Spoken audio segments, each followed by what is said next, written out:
the Beyond Sleep Training podcast, a podcast dedicated to sharing real tales of how people have managed sleep in their family outside of sleep training culture. Because sleep looks different with a baby in the house. And because every family is different, there is no one-size-fits-all approach to take. I'd like to acknowledge the traditional custodians of the land on which this podcast is being recorded, the Kalkadoon people. I pay my respects to the elders of this nation and the many other nations our guests reside in from the past, present and emerging. We honour Australian Aboriginal and Torres Strait Islander people and the unique cultural and spiritual relationships to the land, water and seas, as well as their rich contributions to society, including the birthing and nurturing of children. Welcome back to the Beyond Sleep Training podcast. I'm your host, Carly Grubb, and with me today is Zelma Tolley. Now, some of you may know Zelma's name, but if you don't, you might know her handle, which is the Post Natal Project. Zelma's been working in the online space, I think, pretty much around the same time that I started, would have been around 2016. Is that right, Zelma? Mm-hmm. You can tell it's like, round about that time. And Zelma is a mother first, a social worker second, and also the founder of the Post Natal Project, which is a multi-award-winning online movement, which has offered incredible support to so many families in that postnatal period. She's got a special interest in the emotional experience of the mother in particular, but she's also in awe of all parents.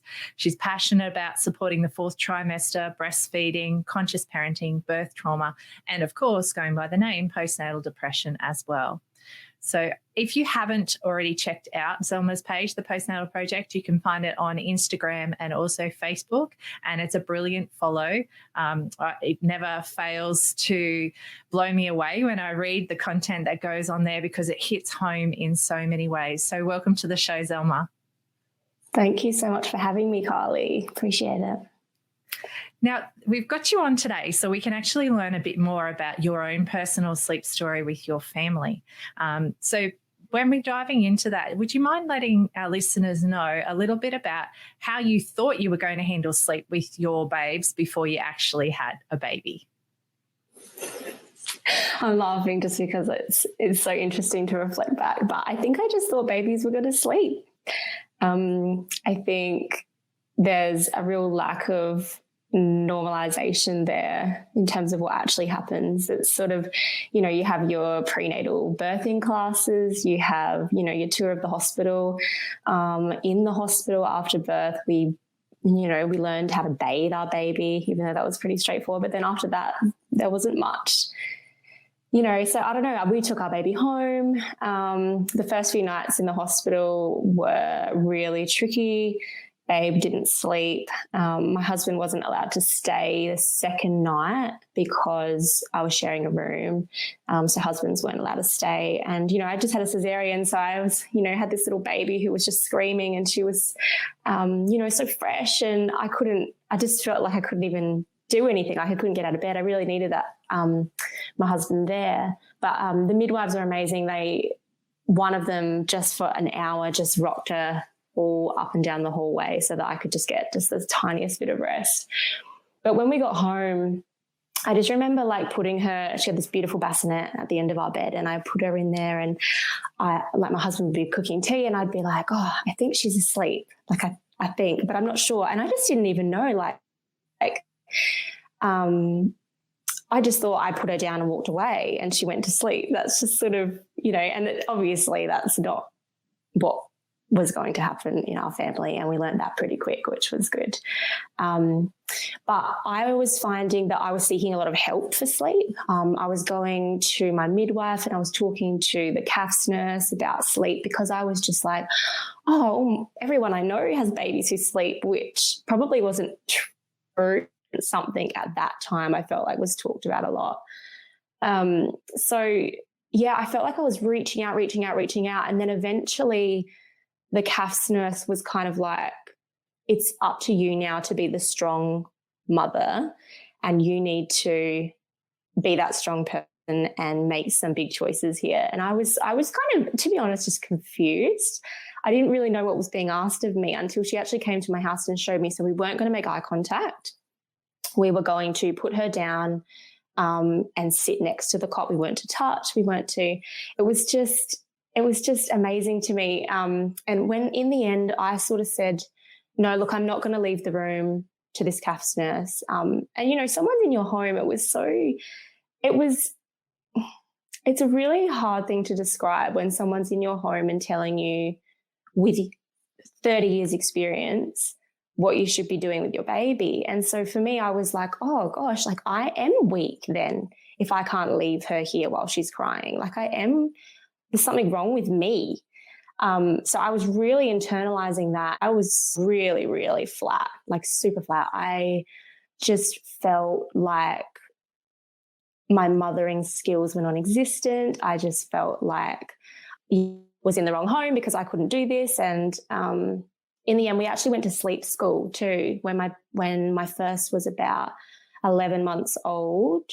So that's a long time to be kind of agonizing about this stuff. So the CAS nurse, she called my husband and was telling him that I needed help because I wasn't willing to do what she was asking and what I needed to do to be able to get the sleep that I needed to be able to heal.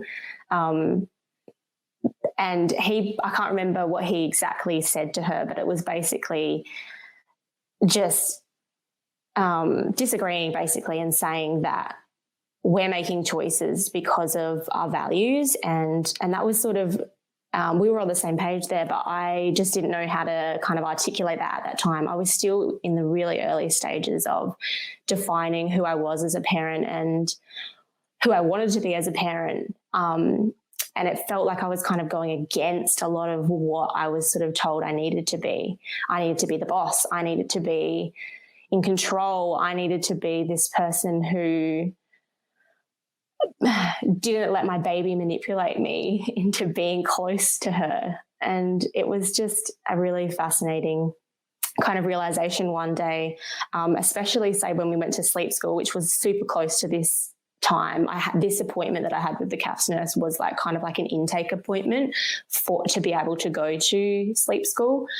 And when I got to sleep school, it's 8 hours away from home. So my husband stayed and he worked and I was over there in the city by myself with my baby. And on the first day that I was there, we had like this appointment and we sat down and talked about our goals. And I was sort of like, I think at the time she was waking like hourly and she was quite an upset little baby. So, my goals were for her to be comfortable. And I was sort of thinking that because I was responding so much, I've been told this whole time that it was my fault, either directly or indirectly. And so, yeah, we had this appointment and we were chatting about our goals and things like that. And it was all fine.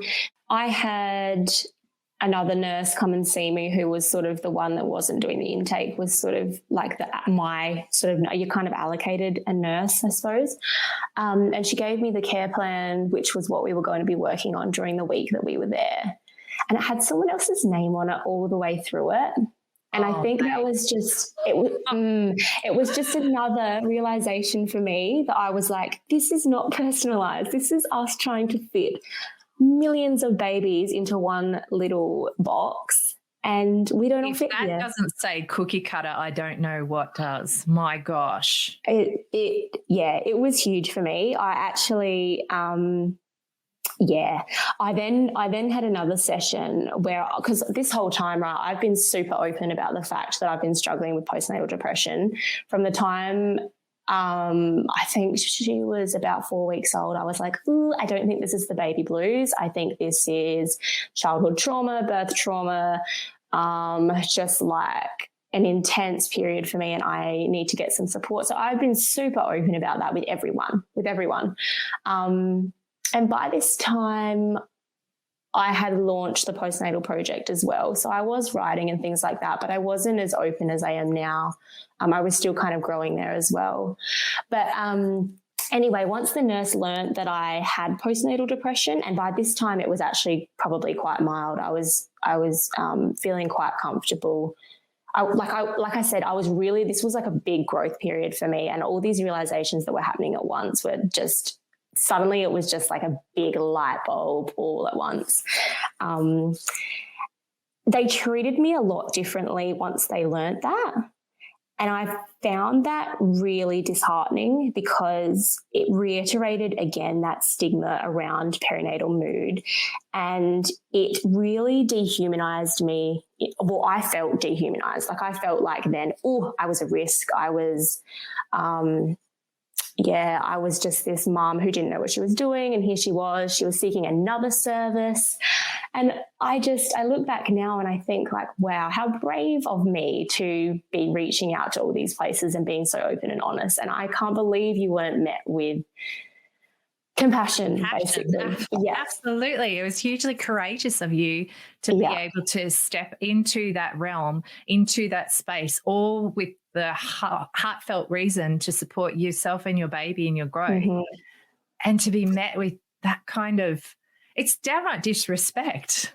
Like dehumanizing is a really good word for it. And I'm so sorry that you had that experience there. Yeah, it was super interesting. And I think the other layer to it as well is that I am a social worker. So I knew where to go for one, but I was also super cautious about how I did it. Like I just had this thing in my head, I'm never going to get a job now. And that's not true. I have an amazing job at the moment. So like, it's not true. But at that time I was like, I can't talk about this stuff. I can't go and see my colleagues for support. Like I live in a small community. This is just not going to work. But, so that was that other layer. And I really take all of that experience that I had and I hold it really close to my heart because I never want another mother to feel like that, like for seeking support and trying to be just comfortable, basically, not plagued by insomnia even when your baby sleeps or, really negative patterns of thinking and just all that stuff. I don't want people to feel like that's quite separate to parenting. Like it's so intertwined and it's so connected, but it is separate as well.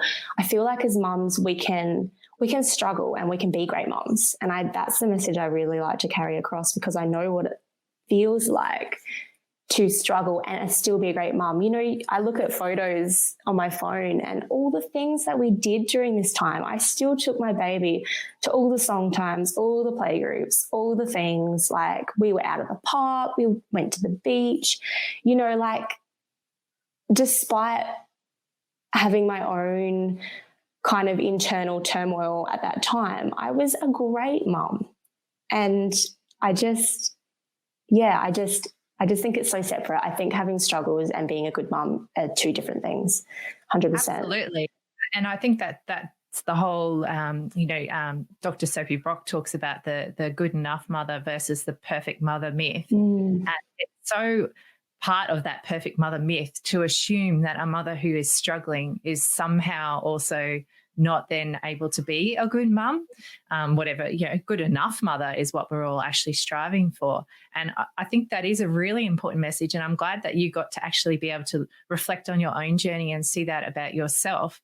And hopefully anyone listening along who is currently in the depths of depression or anxiety or any other mental health struggles, that you take some light to know that doesn't necessarily mean that you are actually struggling in your role as a parent. And your parenting could be A1 while you're also struggling. Exactly. And you know what? It goes both ways because I find I don't have any mental health. Well, I'm probably struggling with anxiety at the moment. But I'm just in terms of labels and things like that, that's not something I heavily identify with anymore at all. But I've had some of the toughest times in the last few years. I think just as parents, you can struggle and also not have a mental illness. I think it's just a really tricky time. And the more we throw around too many labels and only offer help to those who are really struggling, I feel like there's a massive gap in sleep, in mood, in just parenting in general, where you're on one end of a scale compared to another, whereas there's a whole kind of spectrum of needs for parents that we're just totally missing. Absolutely. And I think that goes to I've spoken a fair bit before too about how we seem to almost need to bring parents to their knees before we actually give them the support that they need, rather than, actively trying to prevent people actually getting into a crisis in the first place, by having adequate supports to not end up in crisis mode. And I think that's very true, what you say, that there's still a whole element of waiting till people break before there's any actual tangible support for them. Exactly. Yeah. And I think I noticed that a lot when I had my second baby, because that was a totally different experience. I was so, I wouldn't say proactive, but I guess I was just kind of aware of the reality. And so when I had Asha, our second, it was just so different. She slept in bed with me very, very safely, obviously. From basically the night she was born, the first night we were home. And that was sort of like I'd borrowed a co-sleeper from a friend, so that I could have her next to me. But that just didn't happen. That she was not that baby. She was not willing to be put down. So we actually bed shared from birth. And it wasn't just that helped me a lot, but it was just everything. You know, I just felt this I don't know, just trust. Like I was kind of just riding a wave, whereas with my first baby, I was standing there and the waves were crashing into me and I was trying to stop them. Like it was just such a different experience. And I think that the community that I had around me at that time was different too. So yeah, that community support is really important from the get-go. I love that you can really take that as a really solid visual too, because I think that is how it can feel as well in that very first matrescence for many people. It feels like you are swimming upstream or pushing against those waves, and it's only once you can find your way to actually go with that flow and ride with it that you can find that level of peace. And I think it's pretty common for a lot of us that true acceptance and peace often comes with subsequent babies, unfortunately. Lucky people who find that groove from the early days, but it's pretty common, I think, to be similar to how you're describing, in that it's that second time around that you get to do that your way. Yeah, if I had a third baby, I'd nail it. No, look, as much as I was at peace with my second baby, I still was really grieving for that postpartum period with my first. Our first daughter's pretty special. And sometimes I just kind of feel like I trusted her more and I trusted us more as a family. But, you know, again, you look back at those photos on the phone, you know, the memories that pop up, and we were a good team still. Absolutely. Yeah. And it tells the more fulsome story than you could sometimes tell yourself at the time, because you were so intensely in that period of your life. So it's a beautiful thing that you can look back on it with more circumspection, I guess. And it's also like sometimes the growth that we go through, you couldn't have achieved it in any other way. So the fact that you guys went through it together, there's huge power in that as well. But I do understand that grieving process. And I guess I would say, because I did go on and have that third baby, that the third baby actually felt quite healing after the grieving. And so, yeah, it's quite the process. But I would love to hear, so after sleep school, was there did you have any takeaways from that experience that actually assisted your family, or was it more that you then took that experience and figured out your own groove? How did that look for you guys? It's actually so funny because I basically it was a place for me to stay in the end while I was in Adelaide, because I wasn't really a willing participant. I was sort of trying to do what they were saying, but I was reaching a limit a lot earlier than what they were kind of expecting me to. And so, yeah, it was a lot of like patting while she's in the bed. But because some of the reasons that we were there was because she was quite unsettled, I was actually quite grateful that there were some other services at the sleep school, like a pediatrician checked her over and actually just noticed a few things that we picked up on early, which actually helped her. Like she had a few just like gut related things. But yeah, in the end, look, I really felt like I came home, and we've actually tried everything, like literally everything. And now the only thing to do is be who we want to be and be at peace, and really like my mantra was surrender. Like, okay, Zell, it's time to surrender now. You've tried everything and it wasn't for you, and that's okay. And it doesn't have to be. And so now we're going to go our own path. And I still had like a cath nurse, because I rang to cancel all these appointments. I still had all these appointments. And I was like, no, I don't need it. I'm feeling like I just want to come away from all of that and just settle in. I actually came off antidepressants at the same time.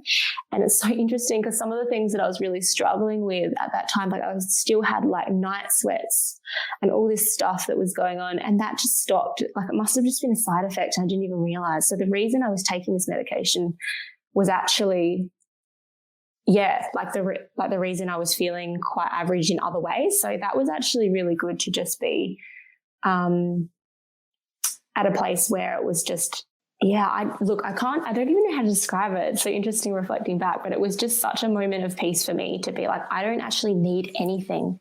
I really don't. So I had this cath nurse ring and she's like, oh, do you still want this appointment? Are you sure? And I'm like, I'm actually totally fine. Like, I don't know. I just felt like this huge weight had lifted because I just knew, like, because all of the really extreme ways of supporting me weren't for me, it just made me think I don't need it.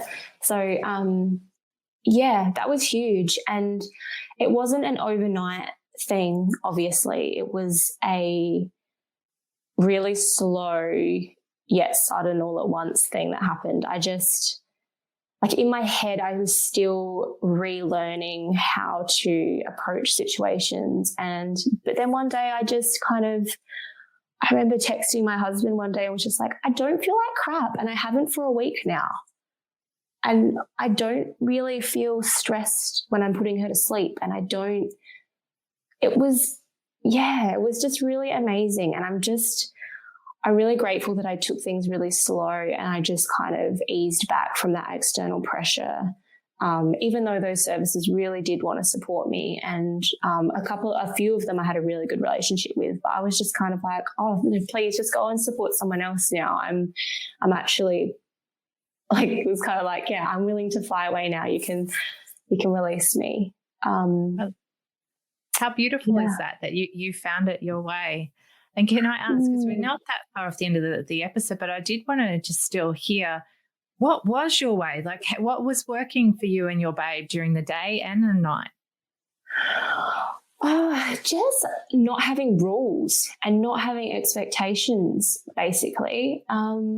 So we organised a floor bed so that I could lay down for naps instead of I can't even remember what we were doing. I think that's kind of what we were doing anyway out of necessity, but this was more like, I just focused on my own comfort in it as well. So, with my second baby, definitely like wireless headphones were the best. I just was like, okay, this is my time too. Once my baby's asleep, but she's not ready for me to put her down, I'm going to listen to a podcast, and rock her around the room for a little bit longer before I put her down, so that I wasn't feeling rushed and I wasn't feeling that resentment of, oh, I've got stuff I want to do, this baby's not sleeping. So it was kind of a bit of a plan that I put in place, as well as just that feeling of peace. But with my first, we just kind of cruised along, and at that time I was also kind of letting go of some of those beliefs. Like, I always wanted to practice attachment parenting, but I kind of really let go of that label as well, and just like, I'm a human parenting a human. I want to basically just parent with kindness. How would I want to be parented if I was a 3-year-old right now? Like, what would I need if I was crying and I didn't want to go to sleep? Do you know what? Let's go to the beach instead. Who cares? That kind of stuff. Just a real kind of focus on trying to be a kind parent and letting go of that kind of belief that by being kind, I'm being manipulated, basically. And I just took that into everything that I did. And that has so much power in it, because it's such a powerful tool to have in your parenting repertoire, to be able to realize that you can have that relationship and that connection with your children without any kind of fear. And it's a great place to set yourselves up for life together. So that's a beautiful thing.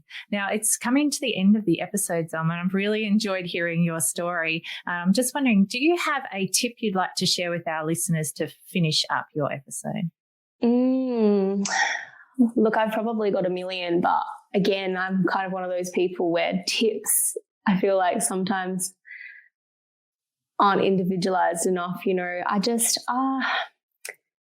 I think just allowing yourself to be human, basically, that's what I'm all about when I'm supporting parents and when I'm supporting myself.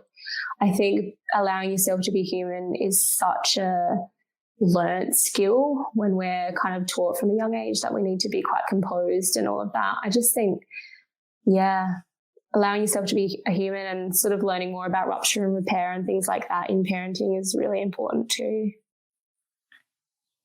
That's fantastic. And I think, embracing that the complexity of being a human is definitely something that can enrich your life and enrich the lives of your children as well. So thank you so much for coming on the show, Zelma. It's been an absolute privilege to be able to hear your story. And I love the strength and courage that I can hear in the way that you tell, even through those tough times of seeking help, but also knowing when the help wasn't the kind of help that you needed for your particular little family. So that was hugely valuable for our people listening along at home. Thank you so much for your time today, Zelma. Oh, you're so welcome. Thanks for letting me explore verbally what I haven't really explored. That's been quite interesting and valuable for me too. So thank you. No worries. And in our show notes today, I'll be dropping all of the links to Zelma's work. She has got her socials, but she's also got some fabulous resources on her website. Is there any that we should be particularly keeping an eye out for at the moment, Zelma? The Candid Parenthood ebook has a chapter on sleep, which I think a lot of your followers would appreciate. But in the future, I'm working on a journal prompt resource that's just going to be quite brief for busy mums who just want to kind of connect in with how they're going. Yeah. Fantastic. Well, thank you so much for your time, Zelma. It's been an absolute honour, and have a fantastic day. Thank you.